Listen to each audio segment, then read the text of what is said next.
बिस्मिल्लाहिर्रहमानिर्रहीम अस्सलामुअलैकुम everyone, my name is Aksar Saeed. Welcome back to my YouTube channel. आज के इस लेक्चर में हम डिस्कस करने जा रहे हैं टीएस इलियट की थोड़ी सी बायोग्राफी और उसकी एक famous poem the hollow man, जो कि बहुत ही इंपॉर्टेंट वर्क है उसका और बहुत इंटरेस्टिंग भी है। इसमें इंसान की एम्प्टीनेस के बारे में बताया गया है, तो ये पोइम बहुत ही इंटरेस्टिंग है। आई होप आपको पसंद आएगी। और जो लोग चैनल पर न्यू हैं काइंडली चैनल को सब्सक्राइब कीजिएगा, वीडियो को लाइक कीजिएगा और शेयर कीजिएगा। तो सबसे पहले हम डिस्कस करेंगे टीएस इलियट की बायोग्राफी। टीएस इलियट का जो फुल रियल नेम था वो था थॉमस टर्न्स इलियट। 1925 में पैदा हुए। ये एक ब्रिटिश अमेरिकन बॉर्न एसेइस्ट थे, पब्लिशर थे, प्ले राइट भी थे, लिटरेरी और सोशल क्रिटिक भी थे and one of the 20th century's major poets थे। और ये इमिग्रेट हुए थे इंग्लैंड की तरफ इन 1924 में 1914 में, और इनकी एज थी तब 25। तब ये वहीं जाके सेटल हुए, वर्क किया इन्होंने और शादी भी की। और ये Nobel prize winner modernist poet भी थे।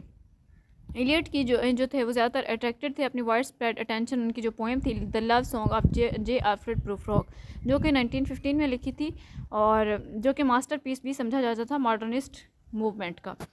और इन्होंने फॉलो किया था बेस्ट नोन पोएम्स इनकी जो थी वो इंग्लिश लैंग्वेज में, जैसा कि बहुत ज़्यादा यानी कि ये फॉलो किया गया। इनकी जो बेस्ट नोन पोएम्स थी जैसे द वेस्ट लैंड हो गई 1922 में जो कि लिखी गई थी, और द हॉलो मैन 1925 में लिखी थी जो कि एफएससी के सिलेबस में भी इंक्लूडेड है, एंड एश वेंसडे 1930 में, फोर क्वार्टर्स 1945 में, and he is also known for his 7 place. Particularly इनका जो प्ले था मर्डर इन द कैथेड्रल, उसकी वजह से 1935 में लिखा गया था। और अगर हम इनके मेन मेजर वर्क की बात करें जो कि आज हमारी इस वीडियो का जो टॉपिक है बेसिकली, तो वो है the hollow man. Hollow man को लिखा है टीएस इलियट ने और वो 1925 में लिखा गया था। कंट्री इंग्लैंड था, लैंग्वेज जो है वो इंग्लिश थी, लाइन्स इसकी 98 थी और अमेरिकन पोइट थे वो। हॉलो मैन बेसिकली अपेयर हुई थी 1925 में। और ये किस लिए लिखी गई थी इसके बारे में हम आपको डिटेल से इसके पहले इसका कॉन्टेक्स्ट डिस्कस करेंगे, फिर हम इसके दो पार्ट भी डिस्कस करेंगे। तो पोएम जो है बेसिकली ये पोस्ट वार पोएम थी टीएस इलियट ने जो कि लिखी। और जब पोएम स्टार्ट होती है तो इसके दो एपिग्राफ्स होते हैं। एक ये है कि कोटेशन जो थी वो from Joseph Conrad heart of darkness से ली गई थी, remarking on the death of the doomed character Kurtz, जो कि उस नावल में यानी कि एक कोर्ट्स का कैरेक्टर था उसके लिए। द अदर एक्सप्रेशन इसका जो था वो था इंग्लिश स्कूल चिल्ड्रन, जो कि मनी चाहता है 5 वर्क्स को बाय करने के लिए to celebrate Guy Fawkes Day. तो इस वजह से on this holiday people burn straw images of Fawkes who tried to blow up the British parliament back in the 17th century.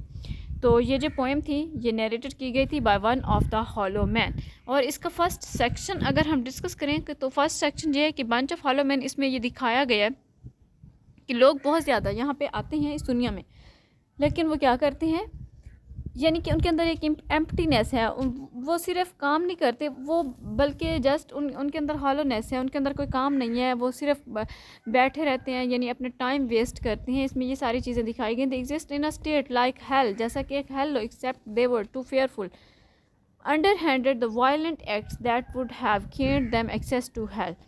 तो ये सारी चीज़ें जो है इस सेक्शन में दिखाई गई। फिर अगर हम सेकंड सेक्शन की बात करें तो सेकंड सेक्शन जो है पोएम का वो ये है कि one hollow man is offered to look at people who made it to death's dream kingdom either heaven और hell. The hollow man lived in a world of broken symbols and images, यानी एक broken symbol और images की दुनिया में रहता है hollow man.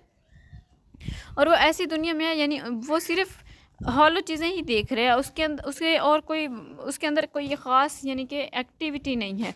तो यानी इंसान की एम्पटीनेस को वो शो करता है, इंसान की हॉलोनेस को, कि खोखले इंसान है। इनके पास इतना भी नहीं मालूम कि जब इस दुनिया से ये जाएंगे तो इनके पास क्या सामान होगा। तो वो पोइट कहता है कि मेरा तो यहाँ से जाने का दिल नहीं करता क्योंकि मेरे पास ऐसा कोई सामान नहीं है उस दुनिया में रहना के लिए। तो यानी उसने ये चीज़ शो की है कि इंसान हॉलोनेस यानी सिर्फ इस दुनिया के बारे में सोच रहे हैं बल्कि अगली दुनिया के बारे में सोच ही नहीं रहे। तो ये था हमारी इस पोएम के दो सेक्शन जो हमने डिस्कस किए। अगर हम इसके थीम और टोन की बात करें तो इसका मेन थीम जो है वो ये है कि they are basically dead and empty with no soul, जिनके अंदर कोई सोल नहीं है ख़ास। They are trapped in the desert on the bank of a river they can't get across, कि जिनके पास कि जाने के लिए रिवर क्रॉस करने के लिए यानी बैंक भी नज़र नहीं आ रहा। In fact you would expect them to be even more ticked off than they are, they try not to say anything at all. When you don't have a proper soul, it's harder to get worked up about soul crushing misery. जब आपके पास proper soul नहीं होगी तो आप किस तरह से workup करेंगे? तो ये चीज़ जो है टी.एस. एलियट ने इस पोएम में दिखाने की कोशिश की है. आई होप कि आपको समझ आई होगी. Thank you very much. अल्लाह हाफिज़.